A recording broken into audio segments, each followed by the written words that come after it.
ಪ್ರತ್ಯೇಕ ಪಾಲಿಕೆಗೆ ಆಗ್ರಹಿಸಿ ಬೃಹತ್ ಪ್ರತಿಭಟನೆ. ಇಂಡಿಪೆಂಡೆಂಟ್ ಸಂಗ್ರಾಮ್ ನ್ಯೂಸ್ಗೆ ಸ್ವಾಗತ. ಜನಪ್ರತಿನಿಧಿಗಳು ಧಾರವಾಡವು ಶೈಕ್ಷಣಿಕ ಮತ್ತು ಸಾಂಸ್ಕೃತಿಕ ನಗರಿಯಾಗಿದ್ದರೂ ಅಭಿವೃದ್ಧಿಯ ವಿಷಯದಲ್ಲಿ ಹುಬ್ಬಳ್ಳಿ ನೆರಳಿನಲ್ಲಿ ಸರಿಯಾದ ಆದ್ಯತೆ ಸಿಗುತ್ತಿಲ್ಲ ಎಂಬ ಅಸಮಾಧಾನ ಸಾರ್ವಜನಿಕರಲ್ಲಿದೆ. ತೆರಿಗೆ ಸಂಗ್ರಹದಲ್ಲಿ ಧಾರವಾಡ ಪಾಲು ಹೆಚ್ಚಿಸಿದರೂ ವೆಚ್ಚದ ವಿಷಯದಲ್ಲಿ ತಾರತಮ್ಯವಾಗುತ್ತಿದೆ ಎಂಬುದು ಕೆಲವರ ಮಾತು. ಆದರೆ ಹುಬ್ಬಳ್ಳಿ ಧಾರವಾಡ ಒಂದೇ ಪಾಲಿಕೆ ಅಡಿಯಲ್ಲಿರುವುದರಿಂದ ಧಾರವಾಡದ ಅಭಿವೃದ್ಧಿ ಕಾಮಗಾರಿಗಳಿಗೆ ವಿಳಂಬವಾಗುತ್ತಿದೆ. ಪ್ರತ್ಯೇಕ ಪಾಲಿಕೆಯಾದರೆ ಸ್ಥಳೀಯವಾಗಿ ನಿರ್ಧಾರಗಳನ್ನು ವೇಗವಾಗಿ ತೆಗೆದುಕೊಳ್ಳಲು ಸಾಧ್ಯವಾಗುತ್ತದೆ ಎಂಬುದು ಹೋರಾಟಗಾರರ ಅಭಿಪ್ರಾಯವಾಗಿದೆ. ಪ್ರತ್ಯೇಕ ಮಹಾನಗರ ಪಾಲಿಕೆ ರಚಿಸಬೇಕೆಂಬ ಬೇಡಿಕೆಯನ್ನ ಮುಂದಿಟ್ಟು ತೀವ್ರಗೊಳಿಸಿರುವ ಹೋರಾಟಗಾರರು ಧಾರವಾಡದ ಪಾಲಿಕೆ ಕಚೇರಿ ಎದುರು ಬೃಹತ್ ಪ್ರತಿಭಟನೆಯನ್ನ ನಡೆಸಿದರು. ಪಕ್ಷಾತೀತವಾಗಿ ಜಾತ್ಯತೀತವಾಗಿ ಈ ಹೋರಾಟ ಸತ್ಯಾಗ್ರಹ ಪ್ರಾರಂಭವಾಗಿದೆ. ಧಾರವಾಡದ ಮಹಾನಗರ ಪಾಲಿಕೆಯ ಕುರಿತು ರಾಜ್ಯಪಾಲರಿಗೆ ಮನವಿಯನ್ನ ಮಾಡಲಾಗಿತ್ತು. ಆದರೆ ಇದುವರೆಗೂ ಅವರು ಪೂರ್ಣವಾಗಿ ಸಹಿ ಮಾಡಿ ಅಧಿಸೂಚನೆ ಹೊರಡಿಸಿರಲಿಲ್ಲ. ಅಧಿಸೂಚನೆ ಹೊರಡಿಸುವವರೆಗೂ ಈ ಹೋರಾಟ ನಿಲ್ಲಿಸುವುದಿಲ್ಲ ಎಂದು ಹಿರಿಯ ನ್ಯಾಯವಾದಿಗಳಾದ ಬಿಡಿ ಹಿರೇಮಠ್ ಸಂಗ್ರಾಮ್ ಸುದ್ದಿಗಾರರೊಂದಿಗೆ ಮಾತನಾಡಿ ತಿಳಿಸಿದರು. ಧಾರವಾಡ ನಗರವನ್ನ ಪ್ರತ್ಯೇಕ ಮಹಾನಗರ ಪಾಲಿಕೆಯಾಗಿ ಮಾಡಬೇಕು ಎಂಬ 2ನೇ ಹಂತದ ಹೋರಾಟವನ್ನ ಪ್ರಾರಂಭ ಮಾಡಿದ್ದೇವೆ. ಕಾಂಗ್ರೆಸ್ ಪಕ್ಷದ ಎಲ್ಲರೂ ಬೆಂಬಲ ನೀಡಿದ್ದಾರೆ. ಧಾರವಾಡದ ಜನತೆ ಓಟ್ ಪಡೆದು ಗೆದ್ದ ಶಾಸಕರು ಮತ್ತು ಸಂಸದರು ಧಾರವಾಡ ಪ್ರತ್ಯೇಕ ಪಾಲಿಕೆ ಮಾಡಲು ಹಿಂದೇಟು ಹಾಕುತ್ತಿದ್ದಾರೆ ಎಂದು ನಾಗರಾಜ್ ಕೋರಿರವರು ಸಂಗ್ರಾಮ್ ಸುದ್ದಿಗಾರರೊಂದಿಗೆ ಮಾತನಾಡಿದರು. ಸಂಗ್ರಾಮ್ ಸುದ್ದಿಗಾರರೊಂದಿಗೆ ಮಾತನಾಡಿದ ಅರವಿಂದ್ ಎಂಗನಗೌಡ್ ರವರು ಬಿಜೆಪಿ ಪಕ್ಷದವರು ಬ್ಯಾನರ್ಗಳನ್ನು ಹಾಕಿ ಧಾರವಾಡ ಮಹಾನಗರ ಪಾಲಿಕೆ ಹೋರಾಟಕ್ಕೆ ಬೆಂಬಲ ಇದೆ ಎಂಬ ಬೊಂಬೆ ಇಟ್ಟಿದ್ದರು. ಆದರೆ ಇವತ್ತು ಶಾಸಕರು ಸಂಸದರು ಪಾಲಿಕೆ ಬೇಡ ಎಂದು ಹೇಳುತ್ತಿದ್ದಾರೆ. ಧಾರವಾಡ ಪ್ರತ್ಯೇಕ ಪಾಲಿಕೆ ರಚನೆಗೆ ವಿನಯ್ ಕುಲಕರ್ಣಿ ರವರು ಮೊದಲ ಆದ್ಯತೆಯನ್ನ ನೀಡಿದ್ರು.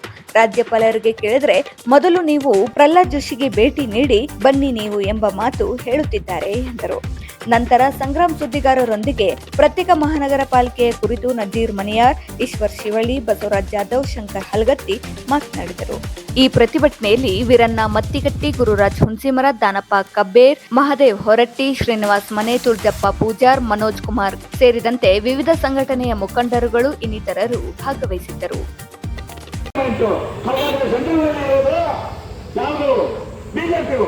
ಅದಕ್ಕೆ ಕೇಂದ್ರ ಸಚಿವರು ಕೂಡಲೇ ನಿರ್ಧಾರವನ್ನು ಮಾಡಿ ಇದಕ್ಕೆ ಅಂತಿಮ ರೂಪವನ್ನು ಕೊಡಲಿದ್ರೆ ಮುಂದಿನ ನಿರ್ಮಾಣಗಳಲ್ಲಿ ಬಿಜೆಪಿ ಅಷ್ಟನ್ನ ಕಾಂಗ್ರೆಸ್ ಅಷ್ಟೇ ಹಾಕಿದ್ರೆ ಪರಿಪೂರ್ಣವಾಗಿ ಮಾಡೋ ಜವಾಬ್ದಾರಿ ಅವರಿಗೆ ಜನ ಎಚ್ಚೆತ್ತುಕೊಂಡು ಇದು ಏನ್ ಮಾಡಬಹುದು ನನಗನ್ಕೋತೆ ನಾವು ಮೊನ್ನೆ ಅಡ್ಡಾಡಿ ಎಲ್ಲ ಹೇಳಿದಾಗ ಇಲ್ಲ ಈ ಸಲ ನೋಟ ಆಗ್ತಾ ಐತಿ ಈ ಸಲ ಯಾಕಂದ್ರೆ ಎಲ್ಲರೂ ಜವಾಬ್ದಾರಿ ಕೆಲಸ ಮಾಡೋರು ಇವ್ರು ಯಾವ ಹೇಳ್ತಾರೆ ಆದ್ರೆ ನೀವು ಹೇಳ್ತಾರೆ ಮೇಡ್ರಿ ಏನು ಅದಕ್ಕೆ ನಾವು ಎಲ್ಲರಿಗೂ ಹೇಳೋದೊಂದು ನಿರ್ಧಾರ ಆಗ್ಬೋದು. ಏನ್ ನಿರ್ಧಾರ ಅದು ಅಂದ್ರೆ ನೋಟ ಆಗ್ತದೆ ಯಾರಿಗೆ ಇಲ್ಲ ಅಂತ ಇವರು ಮಾಡೋದು ಅವರು ಮಾಡೋದು ಈ ಪರಿಸ್ಥಿತಿ ನಿರ್ಮಾಣ ಆಗತ್ತಿ ಅದಕ್ಕೆ ಎಲ್ಲ ಪಕ್ಷ ಈ ನ್ಯಾಯಯುತ ವೇದಿಕೆಗೆ ಸ್ಪಂದನೆಯನ್ನು ಮಾಡಿ ಕೂಡಲೇ ನಾವೀಗ ಶಾಂತಿಯುತವಾಗಿ 15ರಿಂದ 30 ಮತ ಮಾಡಿ ಶಾಂತಿಯುತವಾಗಿ ಅದಕ್ಕೆ ಪತ್ರಕರ್ತರ ಮುಖಾಂತರ ಗೌರವಾನ್ವಿತ ರಾಜ್ಯಪಾಲರಿಗೂ ಸಹ ಜಿಲ್ಲಾಧಿಕಾರಿಗಳ ಮುಖಾಂತರ ತಿಳಿಸಿದೆ. ನಾವು ಕೂಡಲೇ ಸಹಿ ಮಾಡಿ ನಮಗೆ ಅವಕಾಶವನ್ನು ಚರ್ಚೆ ಮಾಡಲಿಕ್ಕೆ ಅವಕಾಶವನ್ನು ಕೊಡಿ ಅಂತ ಹೇಳಿ ನೋಡುವ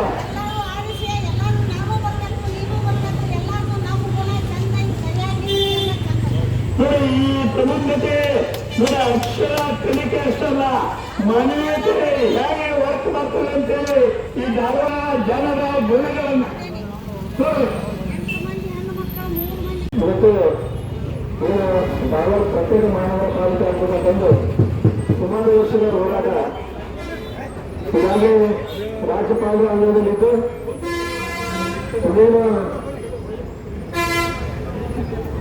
ಇನ್ನೇನು ಹೋರಾಟಗಾರರಿಗೆ ಯಶಸ್ಸು ಸಿಕ್ತು ಅನ್ನೋಷ್ಟರಲ್ಲಿ ರಾಜ್ಯಪಾಲರು ಆ ಕಳಕನ್ನು ಇಟ್ಕೊಂಡು ಏನು ರಾಜಕಾರಣವನ್ನು ಬಗ್ಗುವಂತ ಪ್ರಯತ್ನ ಮಾಡ್ತಾ ಇದ್ದಾರೆ.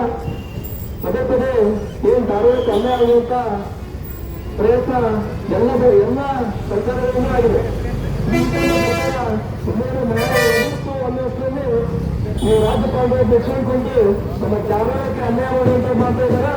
ಏನು ಈ ಧಾರವಾಡಕ್ಕೆ ಪ್ರತ್ಯೇಕ ಮಹಾನಗರ ಪಾಲಿಕೆ ಆದ್ರೆ ಇದು ನಮಗೇನು ಹುಬ್ಬಳ್ಳಿಯವರಿಗೂ ಅನ್ಯಾಯ, ಹುಬ್ಬಳ್ಳಿಯವರಿಗೂ ಕೂಡ ಇದು ಅನುಕೂಲ ಆಗುವಂತಹದ್ದು. 3 ಹುಬ್ಬಳ್ಳಿಯವರಿಗೂ ಕೂಡ ಅನುಕೂಲ ಆಗ್ತದೆ. ಯಾಕಂದ್ರೆ ಹುಬ್ಬಳ್ಳಿ ಏನು ಅನುದಾನ ಬಂದೈತಿ ಯಾವುದೋ ರಾಜ್ಯ ಸರ್ಕಾರ ಮತ್ತು ಕೇಂದ್ರ ಸರ್ಕಾರದ ಅನುದಾನಗಳಲ್ಲಿ ಹುಬ್ಬಳ್ಳಿಗೆ ಪ್ರತ್ಯೇಕವಾಗಿ ಮತ್ತು ಧಾರವಾಡ ಪ್ರತ್ಯೇಕವಾಗಿ ಬರುತ್ತೆ. ಮತ್ತು ಅಭಿವೃದ್ಧಿ ಕೂಡ ಇನ್ನೂ ಹೆಚ್ಚಿನ ಮಟ್ಟಕ್ಕೆ ಅಭಿವೃದ್ಧಿ ಆಗ್ತೈತೆ. ಅದಕ್ಕೆ ಇದರಲ್ಲಿ ಯಾವುದೇ ಭೇದ ಭಾವ ಇಲ್ಲ. ಹುಬ್ಬಳ್ಳಿಯವರು ಕೂಡ ಅನೇಕ ಹುಬ್ಬಳ್ಳಿಯ ಮಹಾನಗರ ಪಾಲಿಕೆ ಕಾಂಗ್ರೆಸ್ ಸದಸ್ಯರು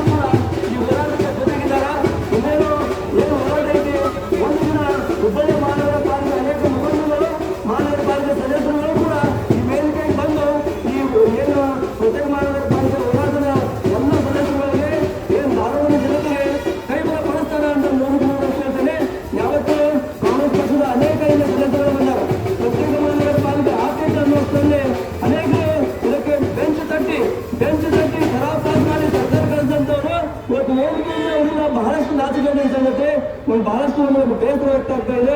ಅದಕ್ಕೆ ಇನ್ನೊಮ್ಮೆ ನಮ್ಗೆಲ್ಲ ಈ ವೇದಿಕೆ ಮುಖಾಂತರ ಹೇಳ್ತೀನಿ, ನಾವು ಧಾರವಾಡವನ್ನು ಗಟ್ಟಿ ಮಾಡೋಣ. ರಾಜಕಾರಣ ಬರ್ತೈತಿ, ಎಲೆಕ್ಷನ್ ಬರ್ತಾವೆ ಹೋಗ್ತಾವೆ. ನಾವು ನೀವು ಮತ್ತು ಧಾರವಾಡ ಜನತೆಗೆ ಅನುಕೂಲ ಆಗ್ಬೇಕಂತಂದ್ರೆ ನೀವೆಲ್ಲ ಈ ವೇದಿಕೆಗೆ ಬರ್ರಿ, ತಾವು ಕೂಡ ಗಮನ ಸೂತ್ರಿ, ಹೆಚ್ಚಿನ ಶಕ್ತಿ ಸಿಗ್ತೈತಿ.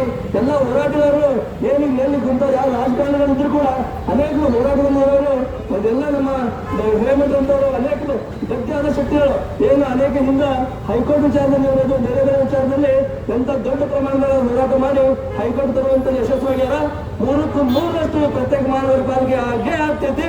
ಈ ಹೋರಾಟಗಾರರಿಗೆ 3% ಜಯ ಸಿಗ್ತೈತಿ.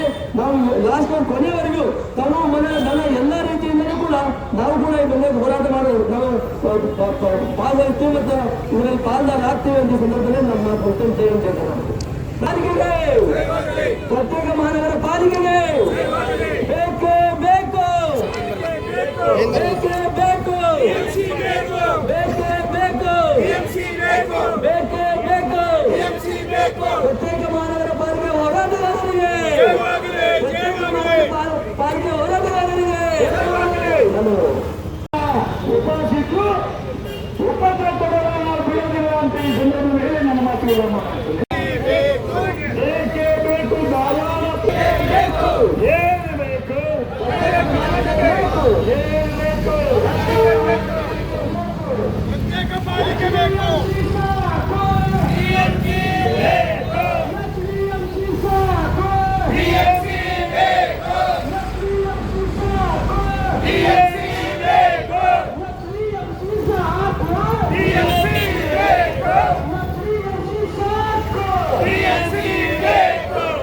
ಅವರು ಶಾಸಕರಾಗಿದ್ದಾಗ ಇಡೀ ಹಿರಿಯರು ಸೇರಿ ವಿನಯ್ ಕುಲಕರ್ಣಿ ಅವರ ಹತ್ತ ಬರ್ತಾರೆ.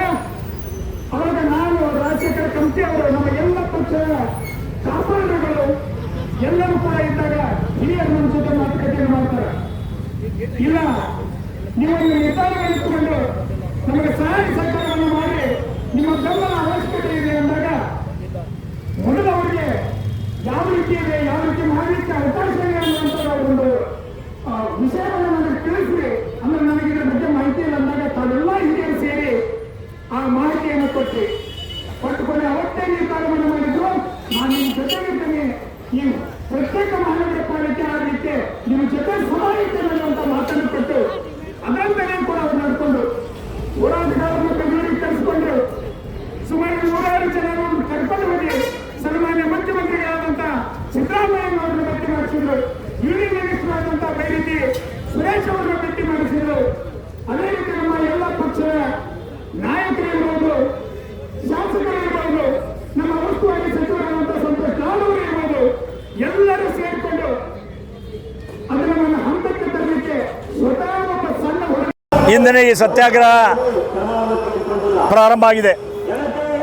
ಪಕ್ಷಾತೀತವಾಗಿ ಜಾತ್ಯತೀತವಾಗಿ ಈ ಸತ್ಯಾಗ್ರಹ ಪ್ರಾರಂಭ ಆಗಿದ್ದು, ಯಾವುದೇ ಸಂದರ್ಭ ಬಂದರೂ ಸಹ ಧಾರವಾಡದ ಮಹಾನಗರ ಪಾಲಿಕೆಯ ಏನು ರಾಜ್ಯಪಾಲರ ಮುಂದೆ ಸಹಿಗಾಗಿದೆ, ಅದು ಪರಿಪೂರ್ಣವಾಗಿ ಅವರು ಸಹಿ ಹಾಕಿ ನೋಟಿಫಿಕೇಷನ್ನು ಅಧಿಸೂಚನೆ ಹೊರಗೆ ಬರುವವರೆಗೆ ಈ ಸತ್ಯಾಗ್ರಹವನ್ನು ಕೈ ಬಿಡುವ ಪ್ರಶ್ನೆ ಇಲ್ಲ. ಅದಕ್ಕೆ ಗೌರವಾನ್ವಿತ ರಾಜ್ಯಪಾಲರನ್ನು ಎಲ್ಲ ಹೋರಾಟಗಾರರ ಪರವಾಗಿ ವಿನಂತಿಯನ್ನು ಮಾಡ್ಕೊಳ್ತೇನೆ, ಕೂಡಲೇ ತಾವು ಅಂಕಿತವನ್ನು ಹಾಕಬೇಕು. ಅಷ್ಟೇ ಅಲ್ಲ, ರಾಜ್ಯ ಸರ್ಕಾರದ ಜವಾಬ್ದಾರಿ ಸಹ ಇದೆ ಇದರಲ್ಲಿ. ಮೊನ್ನೆ ಸಂತೋಷದ ವಿಷಯ, ಈಗ ಇಲ್ಲಿಯ ಧಾರವಾಡ ಜಿಲ್ಲಾ ಸಚಿವರಾದ ಲಾಡ್ ಅವರು ಮೊನ್ನೆ ನಮ್ಮ ಹೋರಾಟಗಾರರೊಂದಿಗೆ ಚರ್ಚೆ ಮಾಡಿ ಅವ್ರು ಹೇಳಿದರು, ಸರ್ಕಾರ ನಿರ್ಧಾರವನ್ನು ಮಾಡಿದೆ, ಅದರ ಅಂತಿಮ ಇದು ಚೆಂಡು ಅವರಲ್ಲಿದೆ ಅಂಥೇಳಿ. ಅವರಲ್ಲಿದೆ, ಬಿ ಜೆ ಪಿಯವರು ಮಾಡಬೇಕು ಅಂದಾಗ ಬಿ ಜೆ ಪಿಯವರು ಮಾಡಬೇಕು, ಸರ್ಕಾರ ಸಹ 1 ವರ್ಷ ಆದರೂ ಸಹ ಮತ್ತೊಮ್ಮೆ ರಾಜ್ಯಪಾಲರನ್ನ ಕಂಡಬೇಕು ಅಂದಾಗ ಅವ್ರು ಹೇಳಿದರು, ಸರಿ ತಾವು ಹೋರಾಟಗಾರರು ಹೇಳೋದು ಸರಿ, ಕೂಡಲೇ ನಾವು ಬೆಂಗಳೂರಿಗೆ ನಾಳೆ ಹೋಗಿ ಇದರ ಬಗ್ಗೆ ಚರ್ಚೆ ಮಾಡಿ ಒಂದು ಪತ್ರವನ್ನು ಕಾಲಾವಕಾಶ ಕೊಡಲಿಕ್ಕೆ ಸರ್ಕಾರದ ವತಿಯಿಂದ ಗೌರವಾನ್ವಿತ ರಾಜ್ಯಪಾಲರಿಗೆ ಕೊಡ್ತೇವೆ, ಈ ಜವಾಬ್ದಾರಿಯನ್ನು ನಾವು ಮಾಡ್ತೇವೆ. ಅಷ್ಟೇ ಅಲ್ಲ, ಬಿ ಜೆ ಪಿಯವರು ಜವಾಬ್ದಾರಿಯುತವಾಗಿ ಕೇಂದ್ರ ಸಚಿವರು ಇದ್ದಾರೆ, MLA ಇದ್ದಾರೆ, ಬಿ ಜೆ ಪಿಯವರು ಕೇಂದ್ರದಲ್ಲಿದ್ದಾರೆ, ಗವರ್ನರ್ ಅವ್ರು ಹೇಳ್ದಂಗೆ ಕೇಳ್ತಾರ ಅಂಥೇಳಿ ಅವ್ರದ್ದು ಅಭಿಪ್ರಾಯ. ಆದರೆ ಯಾರ ಮಾತು ಕೇಳ್ತಾರೋ ಇಲ್ಲೋ ಗೊತ್ತಿಲ್ಲ. ನಾವು ಹೋರಾಟಗಾರ ಪರವಾಗಿ ಕೇಂದ್ರ ಸಚಿವರಾದ ಪ್ರಹ್ಲಾದ್ ಜೋಶಿ ಅವ್ರನ್ನ, ಇಲ್ಲಿಯ MLA BJP MLA ಆದ ಅರವಿಂದ್ ಅವ್ರನ್ನ, ಬೆಲ್ಲದವ್ರನ್ನ ಮತ್ತು ಎಲ್ಲ ಕಾರ್ಪೊರೇಟರ್ಗಳನ್ನು ವಿನಂತಿಯನ್ನು ಮಾಡ್ಕೊಳ್ತೇವೆ. ತಾವು ಬಂದು ಇಲ್ಲಿ ಭಾಗಿಯಾಗಬೇಕು. ತಮ್ಮ ಅನಿಸಿಕೆ ಅಲ್ಲ, ತಮ್ಮ ಪಕ್ಷದ ತೀರ್ಮಾನವನ್ನು ಹೇಳಬೇಕು. ಇದರ ಅವಶ್ಯಕತೆ ಇದೆ ಅಂತೇಳಿ ತಾವೇ ಪತ್ರವನ್ನು ಕೊಟ್ಟು ಒಪ್ಪಿಗೆಯನ್ನು ಕೊಟ್ಟಿರಿ. ಈಗ ವಿರೋಧವನ್ನು ಮಾಡ್ತೀರಿ ಅಂತ. ಅದಕ್ಕೆ ವಿರೋಧನ ಪಾರು ಗೊತ್ತಿಲ್ಲ ನಮಗೆ. ಹೋರಾಟಗಾರರಿಗೆ ಅಂತಿಮವಾಗಿ ಅದು ಸೂಚನೆ ಧಾರವಾಡದ ಪ್ರತ್ಯೇಕ ಮಹಾನಗರ ಪಾಲಿಕೆ ಆಗಬೇಕು ಅಂತ. ಅದಕ್ಕೆ ತಮ್ಮ ಸಹಕಾರ ಕೊಟ್ಟರೆ ಸರಿ, ಇಲ್ಲದೆ ಇದ್ರೆ ಜನ ಎಚ್ಚೆತ್ತುಕೊಂಡು ತೀರ್ಮಾನವನ್ನು ಚುನಾವಣೆಯಲ್ಲೇ ಮಾಡ್ತಾರೆ ಅಂತ ಈ ಸಂದರ್ಭದಲ್ಲಿ ಹೇಳಬಯಸ್ತೇನೆ. ಇವತ್ತು 2ನೇ ಹಂತದ ಪ್ರತ್ಯೇಕ ಮಹಾನಗರ ಧಾರವಾಡನ್ನು ಪ್ರತ್ಯೇಕ ಮಹಾನಗರ ಪಾಲಿಕೆಯನ್ನು ಆಗಬೇಕಂತಂದು ಹೋರಾಟ ಇವತ್ತಿನಿಂದ ನಮ್ಮ ಮಹಾನಗರ ಪಾಲಿಕೆ ಮುಂಭಾಗದಲ್ಲಿ ಎಲ್ಲ ಹೋರಾಟ ಸಮಿತಿಯ ಸದಸ್ಯರಿಗೆ ಬೆಂಬಲ ನೀಡಲು ಕಾಂಗ್ರೆಸ್ ಪಕ್ಷದ ಎಲ್ಲ ಸದಸ್ಯರು, ಕಾಂಗ್ರೆಸ್ ಪಕ್ಷದ ಹಿರಿಯ ಮುಖಂಡರುಗಳು, ಕಾಂಗ್ರೆಸ್ ಪಕ್ಷದ ಅನೇಕ ಕಾರ್ಯಕರ್ತರುಗಳು ಇವತ್ತು ನಿಜವಾಗ್ಲೂ ಈ ಹೋರಾಟದಲ್ಲಿ ಪಾಲ್ಗೊಂಡಿದ್ದಕ್ಕೆ ಬಹಳಷ್ಟು ಹೆಮ್ಮೆ ಅನಿಸ್ತೈತಿ. ಯಾಕಂದರೆ ಈ ಭಾಗದ ಪಾಲಿಕೆ ಸದಸ್ಯರನ್ನಾಗಿ ಆಯ್ಕೆ ಮಾಡಿ ಕಳಿಸಿದಂಥ ಧಾರವಾಡ ಜನತೆಗೆ ನಮ್ಮ ಕಾಂಗ್ರೆಸ್ ಪಕ್ಷದ ಮುಖಂಡಗಳಿರ್ಬೋದು, ಕಾಂಗ್ರೆಸ್ ಪಕ್ಷದ ಸದಸ್ಯರುಗಳಿರ್ಬೋದು, ಯಾರೂ ಅನ್ಯಾಯ ಮಾಡಲಿಲ್ಲ ಧಾರವಾಡದ ಜನತೆಗೆ. ಇವತ್ತು ಅನೇಕರು ಈ ಭಾಗದಿಂದ ಗೆದ್ದಂಥವ್ರು, ಶಾಸಕರಾದಂಥ ಅರವಿಂದ್ ಬೆಲ್ಲದರವರು ಇರ್ಬೋದು, ಅನೇಕ ಮಹಾನಗರ ಪಾಲಿಕೆ ಸದಸ್ಯರುಗಳಿರ್ಬೋದು, ಈ ಭಾಗದಿಂದ ಗೆದ್ದು ಧಾರವಾಡ ಜನತೆಯಿಂದ ಗೆದ್ದು ಧಾರವಾಡ ಜನತೆಗೆ ಮೋಸ ಮಾಡುವಂಥ ಕೆಲಸ ಶಾಸಕರಾದಂಥ ಅರವಿಂದ್ ಬೆಲ್ಲದರವರು ಇನ್ನೊಬ್ಬರು ಮಾಡುವಂಥ ಪ್ರಯತ್ನ ಮಾಡ್ತಾ ಇದ್ದಾರೆ. ಇವತ್ತು ನಾವು ಖಡಾಖಂಡಿತವಾಗಿ ಹೇಳ್ತೇವೆ, ಏನು ಈ ವೇದಿಕೆಗೆ ಯಾರು ಬರೋಂಗಿಲ್ಲ, ಏನು ಈ ಪ್ರತ್ಯೇಕ ಮಹಾನಗರ ಪಾಲಿಕೆ ಹೋರಾಟದ ಈ ವೇದಿಕೆ ಏನೈತಿ, ಈ ವೇದಿಕೆಗೆ ಯಾರು ಬರೋಂಗಿಲ್ಲ. ಅವರು ಧಾರವಾಡ ಜನತೆಗೆ ಮೋಸ ಮಾಡಾಕತ್ತಾರ, ಧಾರವಾಡ ಜನತೆಗೆ ದ್ರೋಹ ಮಾಡಾಕತ್ತಾರ ಅನ್ನುವಂಥ ಅರ್ಥ ಆಗ್ತೈತೆ. ಅದಕ್ಕೆ ಇನ್ನೊಮ್ಮೆ ಅವರಿಗೆ ನಾವು ಒತ್ತಾಯಿಸ್ತೇವೆ. ಮಹಾನಗರ ಪಾಲಿಕೆ ಏನು ಧಾರವಾಡ ಜನತೆ ಏನು 26 ವಾರ್ಡ್ಗಳಿದ್ದಾವೆ, 26 ವಾರ್ಡ್ಗಳಿಂದ ಗೆದ್ದಂಥ ನಮ್ಮ 11 ಸದಸ್ಯರುಗಳು ಈಗಾಗಲೇ ವೇದಿಕೆಗೆ ಬಂದಾರ. ಉಳಿದಂಥ ಎಲ್ಲ ಮಹಾನಗರ ಪಾಲಿಕೆ ಸದಸ್ಯರು ವೇದಿಕೆಗೆ ಬರಬೇಕು. ಏನು ಧಾರವಾಡ ಭಾಗದ ಜನತೆ ಓಟ್ ಹಾಕಿ ಶಾಸಕರನ್ನಾಗಿ ಮಾಡಿದಂಥ ಅರವಿಂದ್ ಬೆಲ್ಲದವರು ಈ ವೇದಿಕೆಗೆ ಬರಬೇಕು. ಮತ್ತು ಸಂಸದರು ಕೂಡ ಈ ವೇದಿಕೆಗೆ ಬರಬೇಕು. ಈ ಹೋರಾಟಗಾರರ ಮತ್ತು ಈ ಧಾರವಾಡ ಜನತೆಯ ಏನು ಅವ್ರ ಬೇಡಿಕೆ ಐತಿ ಪ್ರತ್ಯೇಕ ಮಹಾನಗರ ಪಾಲಿಕೆ ಧಾರವಾಡ ಅಂತ, ಅದನ್ನು ಕೂಡಲೇ ಈಡೇರಿಸಬೇಕಂತ ಒತ್ತಾಯಿಸ್ತು. ಧಾರವಾಡ ಪ್ರತ್ಯೇಕ ಮಹಾನಗರ ಪಾಲಿಕೆ ಆಗಲಿಕ್ಕೆ ದಶಕಗಳ ಹೋರಾಟ ಇವತ್ತು ಅಂತಿಮ ಹಂತದಲ್ಲಿ ಬಂದಿದೆ. ಈ ಹಿಂದೆ BJPಯ ಸಂಸದರಾದಂಥ ಪ್ರಹ್ಲಾದ್ ಜೋಶಿ ಅವರು, ಬೆಲ್ಲದವರು ರಾಜ್ಯ ಸರ್ಕಾರ ಅದನ್ನು ಘೋಷಣೆಯನ್ನು ಮಾಡಿದಾಗ ತಾವು ಬ್ಯಾನರ್ಗಳನ್ನು ಹಾಕ್ಕೊಂಡು ನಾವೇ ಮಾಡೇವೆ ಅಂತೇಳಿ ಬೊಬ್ಬೆಯನ್ನು ಇಟ್ಟಿದ್ದರು. ಆದರೆ ಇವತ್ತು ಅದೇ ಸಂಸದರು, ಅದೇ ಶಾಸಕರು ಇವತ್ತೇನು ಹೇಳ್ತಾ ಇದ್ದಾರೆ ಅಂದರೆ ಪಾಲಿಕೆ ಬೇಡ, ಧಾರವಾಡ ಪ್ರತ್ಯೇಕ ಪಾಲಿಕೆ ಬೇಡ ಅಂತ ಹೇಳ್ತಾ ಇದ್ದಾರೆ. ಇದು ಯಾಕೆ ಅನ್ನುವಂಥ ಪ್ರಶ್ನೆ. ಯಾಕಂದರೆ ಇದರಲ್ಲಿ ಧಾರವಾಡದ ಜನತೆಯ ಒಂದು ಆಸೆ ಅಡಗಿದೆ. ಯಾಕಂದರೆ 10 ವರ್ಷದ ಹೋರಾಟದ ಫಲ ನಾವು ಇವತ್ತು ರಾಜ್ಯಪಾಲರ ಅಂಗಳಕ್ಕೆ ಒಯ್ಯಲಿಕ್ಕೆ ವಿಶೇಷವಾಗಿ ಸನ್ಮಾನ್ಯ ವಿನಯ್ ಕುಲಕರ್ಣಿ ಅವರು ಇದಕ್ಕೆ ಕಾರಣ. ಯಾಕಂದರೆ ಹೋರಾಟಗಾರರನ್ನು ಹಿಡ್ಕೊಂಡು ಪ್ರತಿ ಹಂತದಲ್ಲೂ ಒಬ್ಬ ಸಣ್ಣ ಕಾರ್ಯಕರ್ತನಂತೆ DMC ಆಫೀಸಿಗೆ ಹೋಗಿ ಮಾನ್ಯ ಮುಖ್ಯಮಂತ್ರಿಗಳು ಹಾಗೂ ನಮ್ಮ ಉಸ್ತುವಾರಿ ಸಚಿವರಾದಂಥ ಸಂತೋಷ್ ಲಾಡ್ ಅವರು ಎಲ್ಲರೂ ಒಗ್ಗಟ್ಟಿನಿಂದ ಅದನ್ನು ಕ್ಯಾಬಿನೆಟ್ನಲ್ಲಿ ಪಾಸ್ ಮಾಡಿ ಇವತ್ತು ರಾಜ್ಯಪಾಲರ ಅಂಗಳಕ್ಕೆ ಕಳಿಸಿದ್ದಾರೆ. ರಾಜ್ಯಪಾಲರ ಹತ್ತಿರ ಹೋಗಿ 11 ತಿಂಗಳಾಯಿತು. ಆದರೆ ಇವತ್ತು ಅವರು ಯಾವುದೇ ರೀತಿಯ ಮಾಡ್ತಾ ಇಲ್ಲ. ಅದರ ಹೋರಾಟಗಾರರ ಕೇಳಲಿಕ್ಕೆ ರಾಜ್ಯಪಾಲರ ಹತ್ರ ಹೋದಾಗ ಇಲ್ಲ ಪ್ರಹ್ಲಾದ್ ಜೋಶಿ ಅವ್ರಿಗೆ ಭೇಟಿಯಾಗ್ರಿ ಅಂದ್ರೆ ಅವ್ರನ್ನ ಭೇಟಿಯಾಗಿ ಬಂದ ಮೇಲೆ ನಾನು ಮಾಡ್ತೇನೆ ಅನ್ನುವಂಥ ಮಾತನ್ನು ಹೇಳಿದರೆ ಇದೆಲ್ಲ ಧಾರವಾಡ ಜನತೆ ಒಂದು ವಿಚಾರವನ್ನು ಮಾಡಬೇಕು. ಯಾಕಂದ್ರೆ ಧಾರವಾಡದ ಒಗ್ಗಟ್ಟು ಅವ್ರಿಗೆ ಬೇಡ, ಧಾರವಾಡದ ಅಭಿವೃದ್ಧಿ ಅವ್ರಿಗೆ ಬೇಡ, ಅವ್ರಿಗೆ ಯಾವುದೇ ಬೇಡ, ಬರೀ ಕೇವಲ ಕ್ಷುಲ್ಲಕ ರಾಜಕಾರಣ ಬೇಕು ಅವರಿಗೆ. ಈ ಕ್ಷುಲ್ಲಕ ರಾಜಕಾರಣದಿಂದ ಇವತ್ತು ಧಾರವಾಡಕ್ಕೆ ಅನ್ಯಾಯವನ್ನು ಮಾಡ್ತಾ ಇದ್ದಾರೆ ಪ್ರಹ್ಲಾದ್ ಜೋಶಿ ಅವರು ಹಾಗೂ ಅರವಿಂದ್ ಬೆಲ್ಲದವರು. ಧಾರವಾಡ ಜನತೆ ಇದನ್ನು ಸೂಕ್ಷ್ಮವಾಗಿ ಗಮನದಲ್ಲಿ ಇಟ್ಕೊಂಡಿದ್ದಾರೆ. ಇದು ರಾಜ್ಯಪಾಲರು ಕೂಡಲೇ ಅಂಕಿತವನ್ನು ಹಾಕಿ ಧಾರವಾಡ ಮಹಾನಗರ ಪಾಲಿಕೆಯ ಘೋಷಣೆಯನ್ನು ಮಾಡಬೇಕು. ಇಲ್ಲದೆ ಹೋದಲ್ಲಿ ನಾವು ಮುಂದಿನ ದಿನಮಾನಗಳಲ್ಲಿ ಉಗ್ರ ಹೋರಾಟವನ್ನು ಕೂಡ ಮಾಡ್ತೇವೆ. ಅವರ ಮನೆಗಳ ಮುಂದೆ, ಬೆಲ್ಲದವ್ರ ಮನೆ ಮುಂದೆ ಹಾಗೂ ಪ್ರಹ್ಲಾದ್ ಜೋಶಿ ಅವ್ರ ಮನೆ ಮುಂದೆ ಅವರು ಉಗ್ರ ಹೋರಾಟವನ್ನು ಮಾಡ್ತೇವೆ. ಆದರೆ ಧಾರವಾಡದ BJP ಒಂದು ಮಹಾನಗರ ಪಾಲಿಕೆ ಸದಸ್ಯರಿಗೆ ಒಂದು ಕಿವಿ ಮಾತನ್ನು ಹೇಳಲಿಕ್ಕೆ ನಾನು ಬಯಸ್ತೇನೆ. ನೀವೆಲ್ಲ ಮೊದಲ ಹೋರಾಟದಲ್ಲಿ ಭಾಗಿಯಾದವರು, ಯಾರ್ದೋ ಒಬ್ಬರ ಮಾತು ಕೇಳಿ ಇವತ್ತು ಧಾರವಾಡಕ್ಕೆ ಅನ್ಯಾಯ ಮಾಡಕ್ಕೆ ಹೋಗ್ಬೇಡ್ರಿ. ಯಾವುದೋ ನಾಯಕ ನಿಮ್ಮನ್ನು ಆರಿಸ್ತಂದಿಲ್ಲ, ಬೆಲ್ಲದವ್ರು ಆರಿಸ್ತಂದಿಲ್ಲ ಅಥವಾ ಪ್ರಹ್ಲಾದ್ ಜೋಶಿ ಆರಿಸ್ತಂದಿಲ್ಲ, ಸಾಮಾನ್ಯ ಜನತೆ ನಿಮ್ಮನ್ನು ಆರಿಸ್ತಂದಾರ.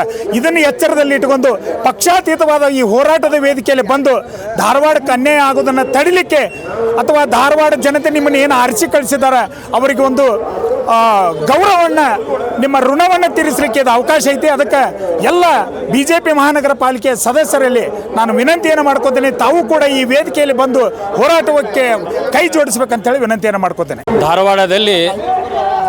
ಧಾರವಾಡ ಮಹಾನಗರ ಇವತ್ತು ಧಾರವಾಡದ ಪ್ರತ್ಯೇಕ ಮಹಾನಗರ ಪಾಲಿಕೆ ಬೇಕಂತ ನಾವು ಹೋರಾಟವನ್ನು ಇವತ್ತು ಪ್ರಾರಂಭ ಮಾಡಿದ್ದೇವೆ. ಇದು 2ನೇ ಹಂತದ ಹೋರಾಟ. ಈ ಹೋರಾಟ ಧಾರವಾಡ ಜನರ ಪರವಾಗಿ, ಧಾರವಾಡ ಶಹರ ಜನರ ಪರವಾಗಿ. ಯಾಕಂದರೆ ಇವತ್ತು ನಾವು ಒಂದು ಸಣ್ಣ ಕೆಲಸ ಸಲುವಾಗಿ ಇವತ್ತು ಹುಬ್ಳಿಗೆ ಹೋಗೋ ಅವಶ್ಯಕತೆ ಇದೆ. ಒಂದು ಬರ್ತ್ ಸರ್ಟಿಫಿಕೇಟ್ ಇರಲಿ, ಒಂದು ಮರಣ ಸರ್ಟಿಫಿಕೇಟ್ ಇರಲಿ, ಅಥವಾ ಒಂದು ಸತ್ತು ಇರಲಿ, ಯಾವುದೇ ನಮ್ಮ ಆಸ್ತಿಯ ಪ್ರಾಬ್ಲಮ್ ಬಂದಾಗ ನಾವು ಹುಬ್ಳಿಗೆ ಹೋಗಬೇಕಾಗಿದೆ. ಹಾಗೂ ಯಾವುದೇ ಒಂದು ಮಹಾಪೌರ್ಯ ಆಗಲಿ ಅಥವಾ ಕಮಿಷನರ್ಗೆ ಭೇಟಿ ಆಗಬೇಕಂದ್ರೆ ಇವತ್ತು ಅವರು ಮಂಗಳವಾರ ಮತ್ತು ಶುಕ್ರವಾರ ಬರ್ತಾರೆ. ಅವ್ರಿಗೆ ವೇಟ್ ಮಾಡ್ಕೊತ ಹೋಗ್ಬೇಕು, ಕೆಲವೊಮ್ಮೆ ಬರುವುದೇ ಇಲ್ಲ ಅವರು. ಹಾಗಾಗಿ ನೀವು ಇಲ್ಲಿ ನಿಂತು ಹೋಗಬೇಕು. ಆದ್ದರಿಂದ ನಾವು ಇವತ್ತು ಧಾರವಾಡದಲ್ಲಿ ನಮ್ಮ ಮಹಾನಗರ ಪಾಲಿಕೆ ಮಾಡಿದಾಗ ಇಡೀ ಧಾರವಾಡ ಜನರ ಸಹಕರಿಸಿದಂಗೆ ಆಕೈತಿ. ಹಾಗೂ ಧಾರವಾಡ ಶಹರು ಅಭಿವೃದ್ಧಿ ಆಕೈತಿ, ಆಮೇಲೆ ಹುಬ್ಳಿ ಶಹರು ಅಭಿವೃದ್ಧಿ ಆಕೈತಿ. ಹುಬ್ಳಿ ಶಹರನ ಬೇರೆನಿಲ್ಲ, ಆದರೂ ನಾವು ಇವತ್ತು ಹುಬ್ಳಿಯರ ಧಾರವಾಡದೊಳಗೆ ಧಾರವಾಡಕ್ಕೆ ಮಲತಾಯಿ ಧೋರಣೆಯನ್ನು ಅನುಸರಿಸುತ್ತಿದ್ದಾರೆ. ಎಲ್ಲ ಅಧಿಕಾರಿಗಳು ಹಾಗೂ ಎಲ್ಲ ಪಕ್ಷಗಾರರು ಸ್ವಲ್ಪ ಮಲತಾಯಿ ಧೋರಣೆ ಅನುಸರಿಸ್ತಾ ಇದ್ದಾರೆ. ಆದ್ದರಿಂದ ಧಾರವಾಡದ ಜನತೆ ಇವರು ತೀರ್ಮಾನ ಮಾಡಿದ್ದೀವಿ, ಇಡೀ ಧಾರವಾಡ ಜನರು ಇವತ್ತು ಧಾರವಾಡ ಮಹಾನಗರ ಪಾಲಿಕೆ ಆಗೋ ಮಠನೂ ನಾವು ಸುಮ್ಮನೆ ಕೊಡುವುದಿಲ್ಲ. ಈ ಹೋರಾಟ ಮುಂದೆ ಆಗಲಿಕ್ಕೆ ಲಘು ಇವತ್ತು ಸರ್ಕಾರ ಆಗಲಿ ಅಥವಾ ಈ ಒಂದು ತಡೆಗೋಡೆ ಆಗಿ ನಿಂತಿರುವ ನಮ್ಮ ಗವರ್ನರ್ ಸಾಹೇಬ್ರಿಗೆ ನಾವು ತಿಳಿಸ್ಬಯಸ್ತೀವಿ. ಈ ಒಂದು ಹೋರಾಟಕ್ಕೆ ನೀವು ಬೆಂಬಲ ಕೊಟ್ಟು ನಿಮ್ಮಲ್ಲಿ ಬಂದಿರೋ ಕಡತವನ್ನು ಸಹಿ ಮಾಡಿ ಈ ಧಾರವಾಡ ಮಹಾನಗರ ಪಾಲಿಕೆಗೆ ನೀವು ಬೆಂಬಲವನ್ನು ಸೂಚಿಸಬೇಕಂತ ನಾವು ಇಡೀ ಧಾರವಾಡ ಜನರ ಪರವಾಗಿ ನಿಮಗೆ ವಿನಂತಿ ಮಾಡಿಕೊಳ್ತೀನಿ. ಇವತ್ತು ನಿಮಗೆ ಇನ್ನೊಂದು ಮಾತು ಕೇಳುತ್ತಿದ್ದೇನೆ, ಈ ಒಂದು ಹೋರಾಟಕ್ಕೆ ನಾವು ಹೋರಾಟ ಎಲ್ಲಿವರೆಗೆ ಹೋರಾಟ ಇತ್ತಂದ್ರೆ ಈ ಧಾರವಾಡ ಜನ ಪರವಾಗಿ ಇವತ್ತು ಧಾರವಾಡ ಮಹಾನಗರ ಪಾಲಿಕೆ ಪ್ರತ್ಯೇಕ ಆಗುವ ಮಠನೂ ನಾವು ಹೋರಾಟ ಮಾಡ್ತೀವಿ ಅಂತ ಇವತ್ತು ನಾವು ಒಂದು ಉದ್ದೇಶವನ್ನು ಇಟ್ಕೊಂಡು ಈ ಹೋರಾಟವನ್ನು ಪ್ರಾರಂಭ ಮಾಡಿದ್ದೀವಿ. ಈ ಹೋರಾಟಕ್ಕೆ ಇಡೀ ಧಾರವಾಡ ಶಹರದ ಎಲ್ಲ ಜನರ ಸಪೋರ್ಟ್ ನಮಗೂ ಇವತ್ತು ಸಿಗ್ತಾ ಇದೆ. ಅದಕ್ಕೆ ಇಡೀ ಧಾರವಾಡ ಜನರಿಗೆ ನಾವು ಅಭಿನಂದನೆಗಳನ್ನು ಸಲ್ಲಿಸ್ತಾ ನನ್ನ 2 ಮಾತುಗಳನ್ನು ಮುಗಿಸ್ತೇನೆ.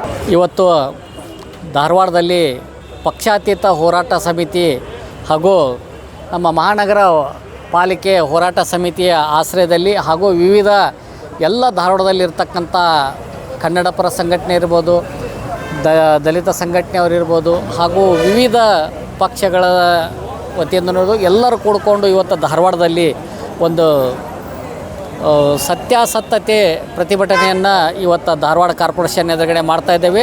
ಇವತ್ತು ಏನು ರಾಜ್ಯ ಸರ್ಕಾರ ಅದನ್ನು ರಾಜ್ಯಪಾಲರ ಅಂಗಳಕ್ಕೆ ಕಳಿಸ್ಕೊಟ್ಟೈತಿ. ಆ ರಾಜ್ಯಪಾಲರಾದಂಥವರು ಯಾರ್ಯಾರ್ದು ಒತ್ತಡಕ್ಕೆ ಮಣಿದು ಅದನ್ನು ನಮ್ಮ ಧಾರವಾಡ ಮಹಾನಗರ ಪಾಲಿಕೆ ಅದನ್ನು ವಿಳಂಬ ಮಾಡ್ತಾ ಇದ್ದಾರೆ. ಅದರ ವಿರುದ್ಧವಾಗಿ ಇವತ್ತು ನಾವು ಪ್ರತಿಭಟನೆಯನ್ನು ಅನಿರ್ದಿಷ್ಟ ಕಾಲವಾಗಿ ಚಾಲೂ ಮಾಡಿದ್ದೇವೆ. ಅದಕ್ಕೆ ಅತಿ ಶೀಘ್ರದೊಳಗೆ ಮುಂದೆ ಭಾಳ ದೊಡ್ಡ ಪ್ರಮಾಣ ಅನಾಹುತ ಆಗೋದಕ್ಕಿಂತ ಪೂರ್ವದಲ್ಲಿ ಎಚ್ಚೆತ್ತುಕೊಂಡು ಇವತ್ತು ಧಾರವಾಡ ಮಹಾನಗರ ಪಾಲಿಕೆಗೆ ಅನುಮತಿ ಕೊಡ್ಬೇಕಂತೇಳಿ ಈ ಮೂಲಕ ಹೇಳಲಿಕ್ಕೆ ಇಚ್ಛೆ ಪಡ್ತಾ ಇದ್ದೇನೆ. ಅಕಸ್ಮಾತ್ ಇದು ಭಾಳ ವಿಳಂಬ ಮಾಡ್ತಾಯಿದ್ರೆ ಇದನ್ನು ಧಾರವಾಡ ಬಂದ್ ಮಾಡಿ ಧಾರವಾಡದ ಉಗ್ರ ಪ್ರಮಾಣ ಹೋರಾಟವನ್ನು ಮಾಡ್ತೇವೆ ಅಂತೇಳಿ ಈ ಮೂಲಕ ಹೇಳಲಿಕ್ಕೆ ಇಚ್ಛೆ ಪಡ್ತಾ ಇದ್ದೇನೆ. ಧನ್ಯವಾದಗಳು. ಈಶ್ವರ್ ಶಿವಳ್ಳಿ. ಇವತ್ತಿನ ದಿನ ಪ್ರತ್ಯೇಕ ಮಹಾನಗರ ಪಾಲಿಕೆ ಬೇಕೇ ಬೇಕಂಥೇಳಿ ಒಂದು 15 ದಿನದ ಆಮರಣ ಸತ್ಯಾಗ್ರಹನ ಹಮ್ಮಿಕೊಂಡಿದ್ದಾರೆ ಬೇಡಿ ಹಿರೇಮಠ ಅವರು ಮತ್ತು ಎಲ್ಲ ಸಮಸ್ತ ಧಾರವಾಡದ ಗುರು ಹಿರಿಯರ ಸಮ್ಮುಖದಲ್ಲಿ ನೇತೃತ್ವದಲ್ಲಿ ಹಮ್ಮಿಕೊಳ್ಳಲಾಗಿದೆ. ಅದೇ ರೀತಿ ನಮ್ಮ ಧಾರವಾಡಕ್ಕೆ ಪ್ರತ್ಯೇಕ ಮಹಾನಗರ ಪಾಲಿಕೆ ಅತಿ ಅವಶ್ಯವಾಗೈತಿ. ಇದು ಆಗು ಮಠನೂ ಗುರಿ ಮುಟ್ಟು ಮಠನೂ ನಾವು ಯಾವುದೇ ಕಾರಣಕ್ಕೂ ಹೋರಾಟವನ್ನು ಬಿಡು ಚಾನ್ಸೇ ಇಲ್ಲ. ಯಾಕಂದರೆ ಇವತ್ತು ಹೇಳಿದ್ದಾರೆ ಹಿರಿಯರು, ಅವ್ರ ಮಾರ್ಗದರ್ಶನದಲ್ಲಿ ನಾವು ಯುವಕರು ಕೂಡ ಸಂಘ ಸಂಸ್ಥೆಗಳು ಕೂಡ ಅವ್ರ ಮಾರ್ಗದರ್ಶನದಲ್ಲಿ ಹೋಗ್ತೀವಿ. ಯಾಕಂತಂದ್ರೆ 15 ದಿನ ಟೈಮ್ ಕೊಟ್ಟಿದ್ದೈತಿ. 15 ದಿನ ಗಡುವಾದ ಕೂಡ ಧಾರವಾಡ ಬಂದು ಕರೆ ಕೊಟ್ಟಿದ್ದೈತಿ. ಧಾರವಾಡ ಬಂದು ಕರೆ ಕೊಟ್ಟಾದಿಂದ ಗುರು ಹಿರಿಯರು ಏನು ಮತ್ತು ಮುಂದಿನ ಹೋರಾಟ ರೂಪುರೇಷೆಗಳನ್ನು ಹಾಕ್ತಾರೆ ಅದೇ ರೂಪುರೇಷೆಗಳ ಪ್ರಕಾರ ನಾವು ಹೋರಾಟ ಮಾಡಾಕಿದ್ದೇವೆ. ದಯವಿಟ್ಟು ಇವತ್ತು BJP ಅವರು ಇರ್ಬೋದು, ಸಂಸದರಿರ್ಬೋದು, ಶಾಸಕರಿರ್ಬೋದು, ಕಾರ್ಪೊರೇಟರ್ಗಳು ಇರ್ಬೋದು, ಕೂಡಲೇ ತಾವೇನು ನಿರ್ಣಯವನ್ನು ತೊಗೊಂಡಿದ್ದೀರಿ ಆ ನಿರ್ಣಯವನ್ನು ಕೈ ಬಿಟ್ಟು ಧಾರವಾಡ ಪ್ರತ್ಯೇಕ ಮಹಾನಗರ ಪಾಲಿಕೆ ಆಗಬೇಕಂತ ನಮ್ಮ ಜೊತೆ ಕೈ ಜೋಡಿಸ್ಬೇಕು. ಇಲ್ಲಾಂದ್ರೆ ಮುಂದಿನ ದಿನದಾಗ ಕನ್ನಡ ಪರ ಸಂಘಟನೆಗಳು ನಾವೆಲ್ಲ ಸಂಘಟನೆಗಳು ದರ್ರೊಬ್ಬರು ಕಾರ್ಪೊರೇಟರ್ ಮನೆ ಮುಂದೆ ಕುಂತು ಕಾಸೆ ಧರಣಿ ಸತ್ಯಾಗ್ರಹ ಮಾಡುವಂಥ ಕೆಲಸ ಮಾಡ್ತೇವೆ ಮುಂಜಾನಿಂದ ಸಂಜೆ ಮಠ. ದಯವಿಟ್ಟು ಇದು ಎಚ್ಚೆತ್ತುಕೊಂಡು ದಯವಿಟ್ಟು ಎಲ್ಲ ಮಹಾನಗರ ಪಾಲಿಕೆ BJP ಸದಸ್ಯರು ಈ ಹೋರಾಟಕ್ಕೆ ಸಂಪೂರ್ಣ ಬೆಂಬಲ ಕೊಟ್ಟು ಇನ್ನು 7 ದಿನದಾಗ ರಾಜ್ಯಪಾಲರ ಕಡೆಂತರ ಅಂಕಿತ ಹಾಕಿಸಿ ನಮ್ಮ ಪ್ರತ್ಯೇಕ ಮಹಾನಗರ ಪಾಲಿಕೆ ಹೋರಾಟವನ್ನು ಪ್ರತ್ಯೇಕ ಮಹಾನಗರ ಪಾಲಿಕೆ ಮಾಡಿಕೊಡ್ಬೇಕಂಥೇಳಿ ತಮಗೆ ಎಚ್ಚರಿಕೆ ಸಂದೇಶವನ್ನು ಕೊಡ್ತೇವೆ ಅಂತ ಹೇಳಕ್ಕೆ ಇಚ್ಛಪಡ್ತೇನೆ. ಈ ಪ್ರಕಾರ ಬಸವರಾಜ್ ಜಾಧವ್ ಅಂತೇಳಿ. ಧಾರವಾಡಕ್ಕೆ ಪ್ರತ್ಯೇಕ ಮಹಾನಗರ ಪಾಲಿಕೆ ಬೇಕು ಎನ್ನುವ ಬಹು ವರ್ಷಗಳ ಬೇಡಿಕೆ ಈಡೇರಬೇಕಾದಂಥ ಅತ್ಯಂತ ಅವಶ್ಯಕತೆ ಇದೆ. ಎರಡೂ ನಗರಗಳಾದ ದೃಷ್ಟಿಯಿಂದ ಒಳ್ಳೆಯ ದೃಷ್ಟಿಯಿಂದ ಮಹಾನಗರ ಪಾಲಿಕೆ ಇವತ್ತು ಧಾರವಾಡಕ್ಕೆ ಪ್ರತ್ಯೇಕ ಆಗಬೇಕು ಅನ್ನುವಂಥದ್ದು ಒತ್ತಾಸೆ ಎಲ್ಲರದೂ ಇದೆ. ಆ ಹಿನ್ನೆಲೆಯೊಳಗೆ ಜನಪ್ರತಿನಿಧಿಗಳು ಈ ಜನಸಾಮಾನ್ಯರ ಬೇಡಿಕೆಗಳ ಸ್ಪಂದಿಸಬೇಕು ಅಂತ ನಾನು ಈ ಮೂಲಕ ಆಗ್ರಹಿಸ್ತಾ ಇದ್ದೇನೆ. ಇದು ವ್ಯಕ್ತಿಗತ ನೆಲೆಗಟ್ಟಿನಲ್ಲಿ ನೋಡಿದ್ರೆ ಒಂದು ಸಮಾಜಮುಖಿಯಾಗಿ ಸಮುದಾಯದ ದೃಷ್ಟಿ ಇಟ್ಕೊಂಡು ನೋಡಬೇಕು. ಧಾರವಾಡದ ಜನರ ಅಭಿವೃದ್ಧಿಗಾಗಿ, ಧಾರವಾಡದ ಏನು ಪ್ರದೇಶದ ಅಭಿವೃದ್ಧಿಗಾಗಿ ಮಹಾನಗರ ಪಾಲಿಕೆ ಪ್ರತ್ಯೇಕವಾಗಿ ಆಗಬೇಕು ಅನ್ನುವಂಥದ್ದು ಆಗ್ರಹವನ್ನು ನಾನು ಮಾಡ್ತಾಯಿದ್ದೇನೆ. ಭಾಳ ವಿಪರ್ಯಾಸ ಅಂದರೆ ಇದು ಧಾರವಾಡ ಜಿಲ್ಲಾ ಕೇಂದ್ರ. ಧಾರವಾಡ ಜಿಲ್ಲಾ ಕೇಂದ್ರ ಮೊದಲಿಗೆ ಅಭಿವೃದ್ಧಿ ಆಗಬೇಕು. ಆದರೆ ದುರಂತ ಅಂದರೆ ತಾಲೂಕುಗಳ ಅಭಿವೃದ್ಧಿ ಆಗ್ತಾ ಇದ್ದಾವೆ, ಜಿಲ್ಲಾ ಅಭಿವೃದ್ಧಿ ಆಗ್ತಾ ಇಲ್ಲ ಅನ್ನುವಂಥದ್ದು. ಹಾಗೆ ಜಿಲ್ಲೆಯಲ್ಲಿರುವ ಹಲವಾರು ಸಂಸ್ಥೆಗಳು ಅದು ಬೇರೆ ಬೇರೆ ಭಾಗಕ್ಕೆ ಹೋಗ್ತಾ ಇರುವಂಥದ್ದು. ಇದು ಪೋಸ್ಟ್ ಆಫೀಸು ಇದನ್ನೊಂದು ಡಿಲಿವರಿ ಮಾಡುವಂಥ ಇವನನ್ನು ಹುಬ್ಬಳ್ಳಿಗೆ ಟ್ರಾನ್ಸ್ಫರ್ ಆಯಿತು. ಹಾಗೆ ಬ್ಯಾಂಕು ಕರ್ನಾಟಕ KVG ಬ್ಯಾಂಕು ಅದು ಬಳ್ಳಾರಿಗೆ ಟ್ರಾನ್ಸ್ಫರ್ ಆಯಿತು. ಈ ರೀತಿ ಒಳಗೆ ಇಲ್ಲಿರುವಂಥ ವ್ಯವಸ್ಥೆ, ಜಿಲ್ಲೆಯೊಳಗಿರುವಂಥ ವ್ಯವಸ್ಥೆ ಬೇರೆಗೆ ವರ್ಗಾಯಿಸ್ತಾ ಇರುವಂಥದ್ದು ಇದು ಅತ್ಯಂತ ಖೇದಕರ ಸಂಗತಿ. ಆ ಹಿನ್ನೆಲೆಯೊಳಗೆ ಮೊದಲಿಗೆ ಧಾರವಾಡ ಜಿಲ್ಲೆ ಕೇಂದ್ರ ಅದು ಡೆವಲಪ್ ಆಗಬೇಕು, ನಂತರದ ತಾಲೂಕುಗಳು ಆಗಬೇಕು. ಆದರೆ ಇದು ಉಲ್ಟಾ ಆಗ್ತಾ ಇದೆ. ಇದು ಸರಿಯಾದ ಕ್ರಮ ಅಲ್ಲ ಅಂತ ನಾನು ಭಾವಿಸ್ತಾ ಇದ್ದೇನೆ.